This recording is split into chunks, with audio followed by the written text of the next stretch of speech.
what are the keys to retiring early? That's what we're going to cover in this video. What do you need to do to retire at 55 versus 60? We had a client ask us that recently. Exactly. And we're going to use his scenario to help illustrate the few takeaways for early retirement. Let's just dive right in. Yeah, so when we were talking about it, we're going to use Rick as the name that we're going to deal with for our client. I mean, he's currently 50. He's got about $800,000 in savings right now. Exactly. That's personal savings. That's work group RSP. Now he's got a small defined benefit plan from a previous employer that'll pay him $1,000 when he a month when he retires. He's looking at $6,000 gross. That's about per month. Yeah, that's today's retirement. He owns his home. He has no debt. He wants to leave the home to his son and spend the rest of it. Now he is divorced, but he still managed to make a pretty good living right now. Spot. Exactly. Yeah. We're expecting him to max out OAS and CPP, so about $1,300 a month from his CPP. Now that's at 65, not at 60. And I mean, currently he's earning about 120 grand, but he's managed to put 20 grand a year away in savings. So he's really doing well at this point in time. And he basically wants to know, can I retire at 55? Yeah, it's 50 now. He's definitely in a strong financial spot. And the original plan was saying 60. Well, what if we speed that up to 55? We're going to use his scenario to go through all that. Now, don't get too focused on his details. It's going to help us illustrate a couple of key points, and that's the whole purpose here. Some of the assumptions, because it's important to know this. We have to do this with financial plan. We assumed he lived to 95. We give a nice window there into retirement. We did include inflation. Yes, we did. Things are going to cost more 10 years from now, 5 years from now, so we can include inflation at 2.5%. We use pre-tax targets. That's $6,000 per month that he wants. That's in today's dollars. That's before tax.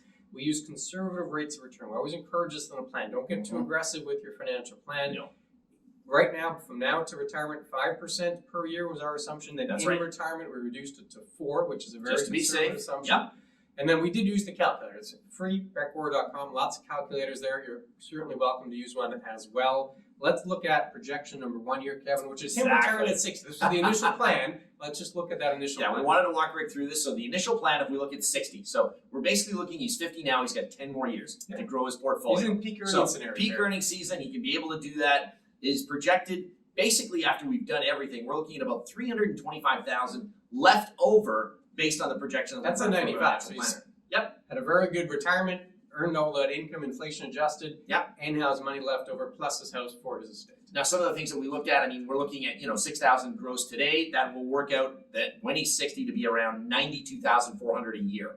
And we're looking at almost 30%, roughly 29, almost 30% of that is coming from his defined benefit and CPP. We don't have OAS yet. That will kick in later on, and we'll have to deal with it there. But by 65, now we're going to be looking at about 41% of this is all going to be included. So as you can see, he's not going to be taking as much of his that has to be dealing with it. And you can see graph-wise that he has got money left at the end of the day. So his retirement plan that he set up at 60, based on everything going on right now, is going to work. He's going to have that happen. But he didn't want 60. He wants to know is 55 a plus. And we'll look at that as well. A couple of details here. The graph, simplistically, you see it goes straight up because, hey, he's saving a lot. He's earning some interest. And then you can see when he retires, it slowly gets spent down. He's got lots of cash left over in his 90s there. And then the details here of the table format, you can see initially he's still saving. That annual income desired column, there's a 0, but then it kicks in, the $92,400, because that'd be the equivalent of $6,000 a month or $72,000 a year in today's dollars. But he's 10 years from retirement, so it's going to be more expensive. And there's some income from the benefit and CPP, the rest from his portfolio.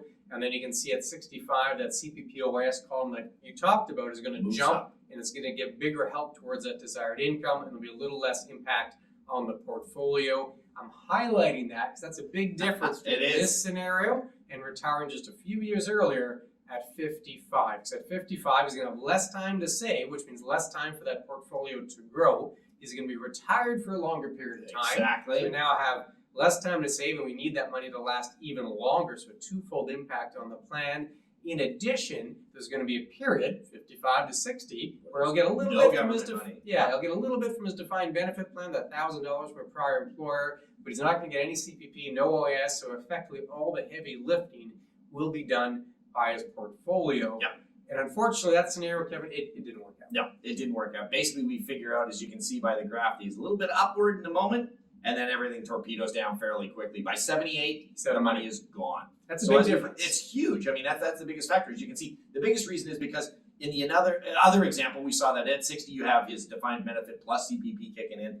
And of course, that was instantaneous. So we got government money immediately. Now, he's got 5 years that he has to wait before he can A, get that CPP, then he's got 10 years to wait before he can get that OAS. So that's a huge draw on the money that he's already saved. And if you're getting rid of all of that early on, there's only so much you can continue based on that sort of projection where we're looking at that, 92.4 or whatever the case may be that we're looking at getting in that scenario that we're coming forward with. Yeah, and the table there shows a snapshot of the table, all the details there. Again, you can see there's a larger draw on the portfolio because there's less from CPP, the same amount from the defined benefit pension, $1,000, but the CPP doesn't kick in until 60, and then the OAS doesn't kick in until 65. So you have a longer period there where it's all done by the portfolio, and that just means the portfolio gets drawn out much faster. In our example here, it went to 78, which means after 78, it is a little bit from his pension, CPP, OAS, and that was it.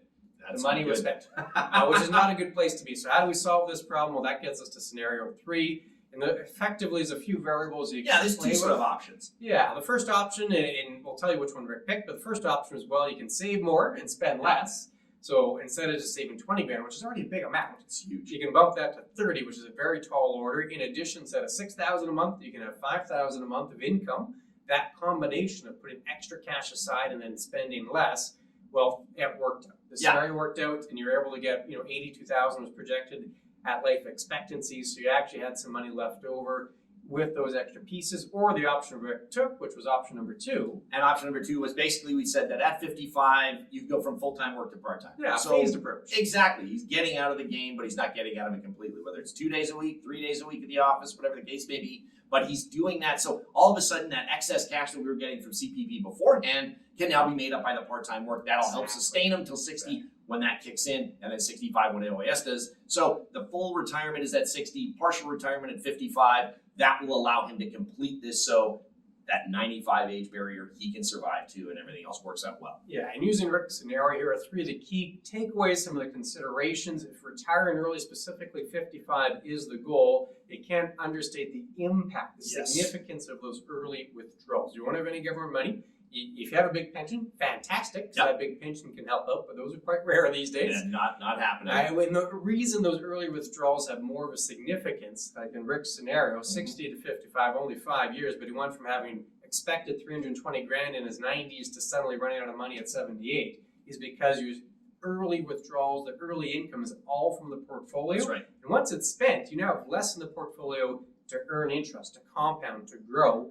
So you've had a kind of a compounding impact of that withdrawal. So early big withdrawals have a larger impact on the portfolio. That's effectively what you're doing when you retire at 55. Yeah, I mean, that 800,000, if you're taking 72 roughly a year, it's not going to take long before all of a sudden you're from 8 to 400,000, and now you got to survive on that with everything else. We don't have that scenario when you hit 60 because you got government money coming in, a lot less being taken down. So that's definitely a consideration you have to look at. As you mentioned, the importance of that budget. That is huge to be able to deal with. Making sure you figure that out. So again, it also leads into our, you need a plan. You can't just say, well, at 55, I got this much money, let's retire. Well, how do you know if you haven't run a projection? Very true. So, I mean, the impact of those larger withdrawals, you need more money to compensate for that. You do. The importance of the budget. I mean, our example, 6,000 versus 5,000 made a pretty big difference. Big time. And then the last piece here is what Rick ultimately did, which was the phased approach. He said, I'm not going to retire fully. What if for 5 years, 55 to 60, I want part-time? I still got some cash coming in, and that can help alleviate those larger withdrawals in the portfolio. Still drawing down the portfolio, just to a lesser extent. Exactly. And And that made a big impact, and his plan was on track with that approach. Those are 3 things to consider if you're looking at retiring at 55. And of course, the big one, Kevin, you talked about, it all has to work into the Becker Orr motto, which is have a plan. That's exactly what you got to do. Too many people just, I'm ready to retire today. Well, if you don't have a plan set out, you don't have those projections run, you could run into this problem. I mean, had Rick come to us and just said, I'm retiring at 55, great, go and do that. Well, by 78, you have no more money. And that's a huge factor to deal with, where now he sees what those things are. He can compensate, massage those things if it helps, and then get that plan back on track. You see the options. All right, if I keep doing what I'm doing, it's likely I'll end up in this scenario, but I got a few ways to tweak that. That's kind of the benefit of the plan, is it allows you to explore all those options, all those what-if questions. And if you have a what-if question of that nature, let us know. You can get a hold of us at chatwithclintonkevin.com. And Kevin, it's you and I that reply to those No emails. robots. No Right. robots to you. We will be the ones responding. We are the ones that want to make sure that we're answering your questions directly, as opposed to just having some bot do it for us. Yeah, maybe you can, if it's not a personal item like that, and you just want to comment on retiring early and your thoughts, that's what the comment section's all about. All So about feel free to leave a comment there. We do read those as well. And we have another video talking about living off of dividends of your portfolio, a different retirement strategy, floating on the screen now. Click on that guy. We'll see you again very soon. Take care.